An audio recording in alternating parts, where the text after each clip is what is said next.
Ladies and gentlemen, let's talk about a simple truth. Men don't start missing you when you're always available. They start missing you more when they start feeling your absence, not just your presence. This isn't about manipulation or games. It's about understanding psychology, neuroscience, and human behavior. When we're constantly present, we lose novelty, we lose emotional contrast. The brain is wired for reward anticipation, not constant gratification. When you create space, you let a man's mind fill it with thoughts of you. Men start missing you more when they don't know everything about you. Mystery activates the brain's reward system. Dopamine surges not with what's predictable, but with what's possible. They start missing you more when you focus on yourself, your purpose, your goals, your joy, because nothing triggers deeper emotional memory than realizing someone's thriving without needing your validation. They miss you when they feel a lack of your emotional energy. When you pull back just enough to give them room to step forward. You are not missed when you are chasing, you are missed when your absence feels like a void they can't fill with anyone else. So this is your power, not in what you give endlessly, but in what you withdraw strategically. When we talk about why someone starts to miss you more, one of the key mechanisms at play in the brain is novelty. The human brain is not designed to respond most powerfully to what's constant and familiar. It's wired to pay attention to change, to what's unpredictable, and to what offers the potential for a new outcome. This is particularly true in the mesolimbic dopamine system, which is deeply involved in motivation and desire. Dopamine isn't released just because something pleasurable happens. It surges in anticipation of something rewarding, especially when there's uncertainty. That means when you're always available, when every text is returned instantly and your presence is guaranteed, the brain begins to predict those interactions. And when things become predictable, dopamine release diminishes. But when there's space, when you're not always immediately reachable, the brain registers that as a shift, it creates a form of emotional novelty. That novelty doesn't mean you're playing games or being manipulative. It means you're disrupting the expected pattern just enough to re-engage the motivational circuits of the brain. The person starts to think about you more, not because you're gone, but because their brain is now recalibrating, trying to resolve the unpredictability. And that process activates the systems responsible for craving, attention, and emotional memory. So it's not just the presence of someone that creates emotional impact, it's the rhythm of presence and absence. It's the contrast. And contrast is what gets encoded most powerfully in the brain. This is why people don't miss you when they're constantly with you. They miss you when their brain has to start working to figure out when they'll see you next, what you're doing, or why you suddenly became less predictable. That's when the system wakes up. That's when longing starts. When you give someone space, you're not just stepping back physically or emotionally, you're allowing their brain to do something very important, consolidate memory. The brain doesn't store every experience with equal weight. Instead, it takes time, especially during periods of rest, sleep, or absence, to process, organize, and emotionally encode experiences. This process is called memory consolidation. When you're constantly present, the brain doesn't have the same opportunity to reflect on your interactions or assign deeper meaning to them. But when there's a pause, when you're not around, the brain starts replaying previous interactions, especially if they had emotional relevance. The hippocampus, which plays a central role in forming and stabilizing memories, becomes more active during these times of quiet reflection. And the emotional tone of those memories is often amplified by the amygdala, which tags them as significant if they involved feelings like joy, desire, or even longing. That means your absence can actually make your presence feel more important in retrospect. It's during the space between moments that the brain decides what mattered. If those moments with you were meaningful, even subtly so, your absence allows the nervous system to highlight and reinforce them, strengthening the emotional and cognitive bonds. In short, you're remembered more vividly when you're not constantly in front of someone, because their brain finally has the bandwidth to make sense of how you made them feel. Intermittent reinforcement is one of the most powerful behavioral mechanisms for creating strong emotional attachment. At its core, this process hinges on unpredictability, something the human brain is uniquely sensitive to. When someone doesn't know exactly when they'll receive a reward, attention, or emotional affirmation, the anticipation alone activates key areas of the brain associated with motivation and learning, particularly the ventral tegmental area, VTA, and the nucleus accumbens. These are core components of the dopaminergic system. What's fascinating about this system is that it doesn't simply respond to the reward itself. It's most powerfully activated by the possibility of a reward. This means that when affection, validation, or even presence is given inconsistently rather than predictably, the brain actually becomes more engaged, not less. That unpredictability makes the experience more stimulating. The nervous system begins scanning for cues and patterns that might predict the next instance of connection, keeping the person psychologically hooked. This pattern is well documented in both animal studies and human behavior. In laboratory settings, animals will work harder and more persistently for a reward that comes unpredictably than for one that comes on a fixed schedule. The same is true in human relationships. When emotional responses or availability fluctuate, the person on the receiving end begins to invest more mental energy trying to solve the puzzle. They might find themselves thinking about the person more often, checking their phone compulsively, or ruminating on small signs. All of this increases psychological attachment, even if the relationship itself isn't objectively healthy or secure. Importantly, this isn't about manipulation or intentionally withholding love or communication. It's about understanding how the brain naturally prioritizes stimuli. If you are always present, always available, and always responsive in exactly the same way, the brain adapts.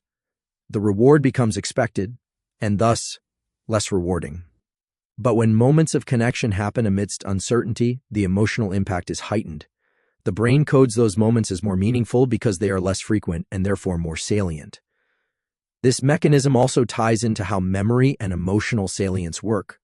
Intermittent reinforcement creates emotional spikes, highs that get encoded more strongly into long-term memory.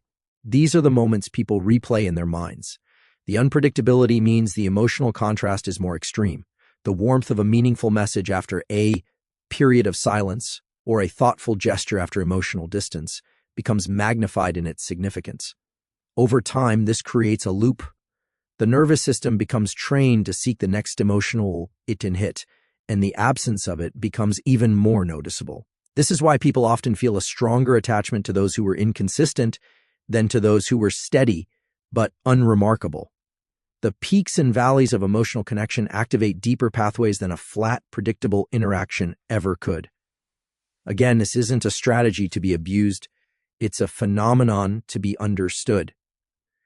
When you live fully in your own rhythm, when you're engaged with your own life, your own goals, and your own growth, you naturally become more intermittent.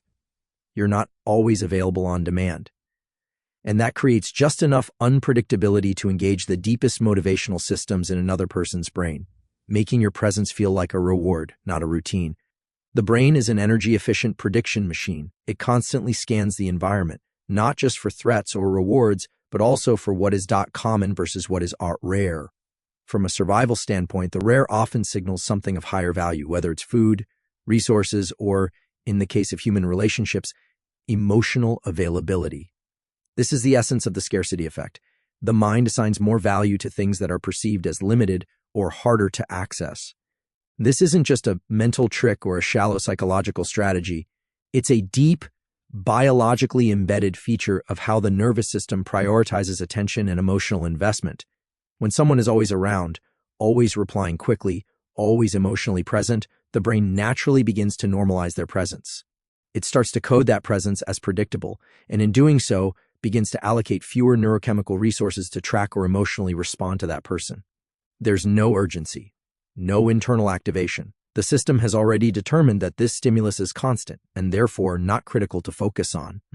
But when someone becomes less available, when communication slows, when presence becomes less frequent, the nervous system reacts very differently. It flags that change.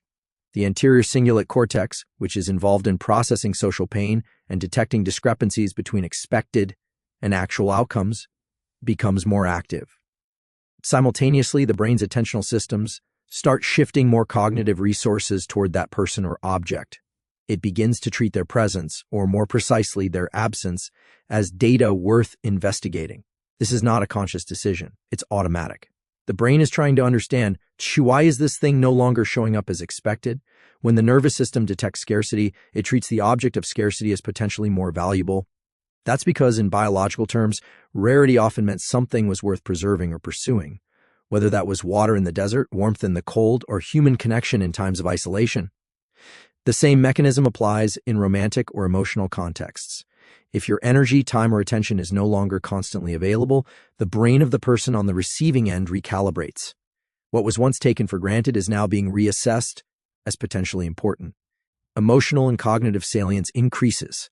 You become more highlighted in their internal landscape. There's also a motivational component. Scarcity increases drive. When a resource is perceived as limited, the brain's motivational systems, particularly those involving dopamine, kick into higher gear. This is the same reason people line up for limited edition products, or why something as simple as a delayed text reply can generate intense emotional anticipation. It's not the text itself, it's the uncertainty around it that spikes dopamine and increases the perceived value of the interaction. On a social level, scarcity also activates social comparison and perceived status. If someone is not readily available, the mind starts filling in the blanks, and are they with someone else? Are they focused on something more important? What changed? That gap between expectation and reality becomes emotionally charged, and people don't like emotional uncertainty, so they become more motivated to restore that connection, to close the gap, to feel in control again. But the real power of the scarcity effect lies not in manipulation, but in alignment. When you're genuinely focused on your own growth, your goals, your well-being, when you're not trying to be available 24/7 to validate someone else, you naturally become a bit more scarce. Not because you're pulling away to provoke a reaction, but because you're living a life that demands your attention.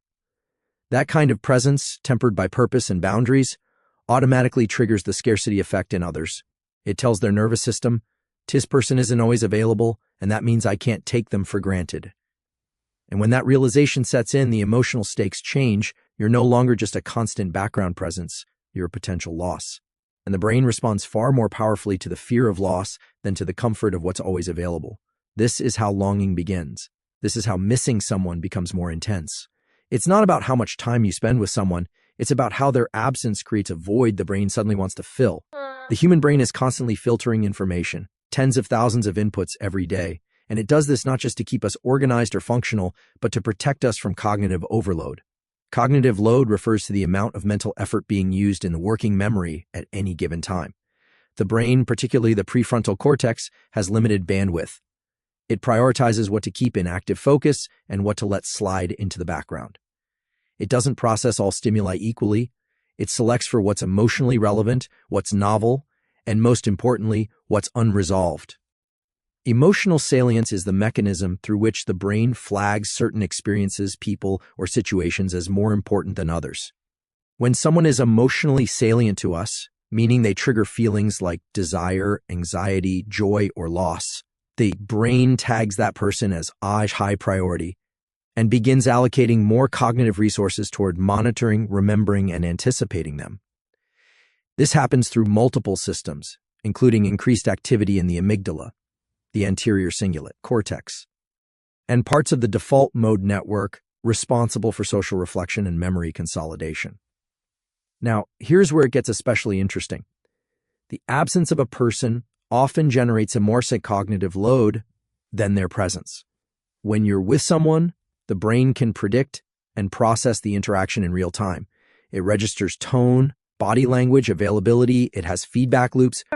But when someone is absent, and especially when their behavior is unpredictable or has changed, the brain starts trying to solve for X. That is, it begins running cognitive simulations to try to make sense of why the pattern broke, why they haven't texted, why they're not as present, whether something went wrong.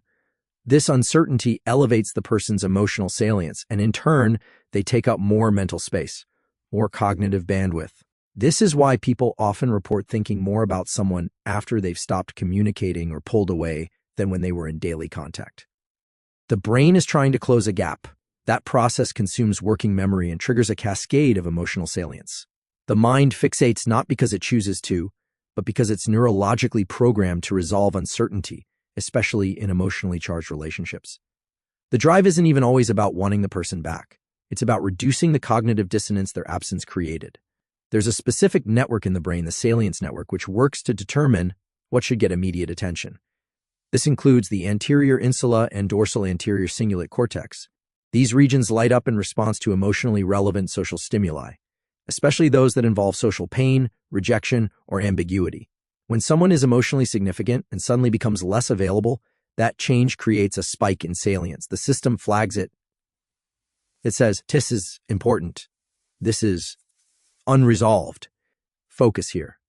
What makes this even more powerful is that during these high cognitive load states, the brain starts tying in related memories. You'll begin recalling shared experiences, old messages, things they said that now feel more significant. This is partly driven by the hippocampus in concert with the amygdala. Emotional memory gets pulled to the forefront because your brain is trying to reconstruct meaning in the absence of new information. The memory loop becomes more emotionally charged. You don't just remember, you relive. The person becomes neurologically louder, even though they're not present. That's emotional salience amplified by cognitive overload. And then there's what's called attentional bias, where the brain selectively notices things related to what's already emotionally salient. You'll see someone who looks like them and your attention locks in. You hear a song that reminds you of them and your mind drifts. This isn't romanticization. This is basic neurology. The brain seeks congruence between emotional memory and environmental cues. And the more space that person takes up in your working memory, the more your world seems to reflect them back at you. Importantly, this process can create a feedback loop. The more you think about them, the more salient they become. And the more salient they are, the more your brain allocates energy toward them, often at the cost of focus, motivation, or emotional regulation elsewhere. It's why longing and missing someone can feel like obsession, not because you lack willpower, but because your brain is doing what it evolved to do. Focus on the unresolved, especially when it involves social connection and emotional risk. So when someone says they can't stop thinking about a person who's no longer present, that's not a weakness, it's neurobiology. The nervous system is flagging the absence as important. The cognitive load increases, emotional salience intensifies, and suddenly even silence feels loud. Understanding this doesn't make it less painful, but it does make it less mysterious. You're not broken. You're responding exactly as your brain was designed to. The real shift happens when that load begins to distribute elsewhere, when your emotional salience map starts to include your goals, your healing, your future. That's when cognitive bandwidth frees up. That's when you start to move on. Not because you forgot, but because your brain finally had something else worth remembering. The human nervous system is designed not just to survive, but to evolve. At a neurobiological level, we are wired to seek experiences, relationships, and challenges that help us grow, mentally, emotionally, and even spiritually. That's the foundation of self-expansion theory. It suggests that people are intrinsically motivated to increase their potential through new experiences, skills, perspectives, and importantly, through close relationships. When someone enters your life and brings newness, new ways of thinking, new environments, new emotional states, the brain responds with heightened plasticity. It becomes more adaptable. This is because the presence of novelty triggers dopaminergic circuits, particularly in the ventral tegmental area and the nucleus accumbens. These are regions associated with learning, motivation, and reward. In this state, your brain is essentially saying, "This is important, pay attention. There is potential here for growth." Now, in the context of romantic relationships, the self-expansion principle operates on the idea that we don't just love people for who they are. We love them for how they make us feel about and who we become when we're with them. If someone contributes to your identity in a way that enhances your sense of self through support, stimulation, challenge, or insight, their presence becomes neurologically and emotionally reinforcing. You're not just drawn to the person, you're drawn to the expanded version of yourself you experience around them. This is also why people tend to feel more attached to those who introduce them to new environments, ideas, or emotional experiences. The brain loves contrast. It encodes change more deeply than routine. So when you're around someone who catalyzes growth, the neural circuits related to learning and memory are more active. You're essentially associating that person with positive adaptation, whether it's learning a new skill, seeing a new city, or exploring a part of yourself that's been dormant. The relationship becomes a kind of developmental mirror, showing you not just who you are, but who it could be. Interestingly, self-expansion is not purely emotional. It's chemical and structural. Neuroplasticity, the brain's ability to rewire itself, is enhanced when people are in states of challenge paired with support. This is a key aspect of why people grow more attached to those who make them feel capable, inspired, or even stretched. The presence of such a person becomes associated with the release of key neurochemicals like dopamine, serotonin, and oxytocin. These not only enhance connection, but also stabilize memory encoding. The bond deepens because your nervous system is learning in real time, say I evolve when I'm with this person. But here's a critical nuance. Self-expansion isn't just about what someone else gives you. It's just as much about what you are doing in your own life that expands your identity. When you're engaged in personal growth, new learning, physical development, creativity, contribution, your identity becomes more dynamic. You're not clinging to someone out of fear of loss or emptiness. You're offering a self that's already in motion, already expansive. That creates magnetic energy. This is why individuals who are deeply engaged in their purpose, health, or intellectual pursuits often become more attractive. Not necessarily because they are giving more to others, but because they are evolving. And that evolution activates an instinct in others to align with growth. When you're expanding, your presence becomes stimulating to others' nervous systems. You're not a source of comfort alone. You become a source of psychological movement. That's extremely compelling on a subconscious level. On the flip side, when relationships become stagnant, when novelty fades and both people stop growing, the attachment systems begin to dull. Emotional intensity decreases because the reward system is no longer being stimulated. This is not a failure of the relationship necessarily. It's a feedback loop from the nervous system saying, we've plateaued. There's nothing new to map here. In those moments, expansion has to be reintroduced, either individually or together, or else emotional disengagement becomes neurologically inevitable. That's why creating space, pursuing your goals, and stepping into discomfort is not just personal development, it's relational development. When you grow, you become a walking trigger for other people's dopaminergic systems because you represent the possibility of expansion. And people don't just miss those who are familiar, they miss those who once made them feel like a better, bigger, more alive version of themselves. Understanding self-expansion means recognizing that your value in relationships doesn't just lie in being consistent or supportive. It lies in being a catalyst, a spark, a person who brings movement, not because you're trying to, but because you're living in a way that keeps your nervous system open, plastic, and reaching towards something greater than itself. That's what draws people back in. That's what makes someone unforgettable. Not their proximity, but the psychological space they helped you enter, and the version of yourself you discovered because they were there. When we talk about human connection, real deep biological connection, we're not just talking about emotions in the abstract. We're talking about mechanisms inside the nervous system that are tracking, mirroring, and internalizing the emotional states of others in real time. One of the most fascinating components of this system is the mirror neuron network. These are specialized neurons that fire not only when we perform an action ourselves, but also when we observe someone else performing that action. But more than just mimicking motor behavior, these neurons are deeply involved in emotional resonance. They allow us to feel into someone else's experience without needing words, without conscious effort. What this means is that when someone you care about goes silent, changes their tone, or withdraws even subtly, your mirror neuron system doesn't just notice the shift, it feels it. And that feeling isn't processed as a simple observation. It's registered in the brain as a meaningful signal. The anterior insula, the somatosensory cortex, and parts of the limbic system, including the amygdala, start to light up. These areas are responsible for processing internal states, including empathy, intuition, and emotional pain. Your body and brain react to someone else's emotional withdrawal as if you are the one experiencing the shift. This isn't a metaphor, it's embodied. When you're around someone and their energy changes, when their enthusiasm fades, when they seem distracted, when they no longer look at you the way they used to, your mirror neuron system doesn't need a narrative, it just responds. The shift is encoded through changes in microexpressions, vocal tone, eye contact, posture, and proximity.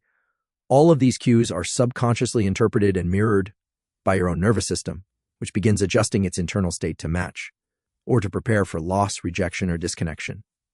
What's particularly important to understand is that this mirroring process is automatic. You don't have to analyze it. In fact, by the time you consciously realize that something feels off, your nervous system has already been responding to the change for hours or even days.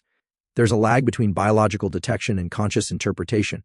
That's why people often say, Ian and I don't know what changed, but I feel like they're not here anymore.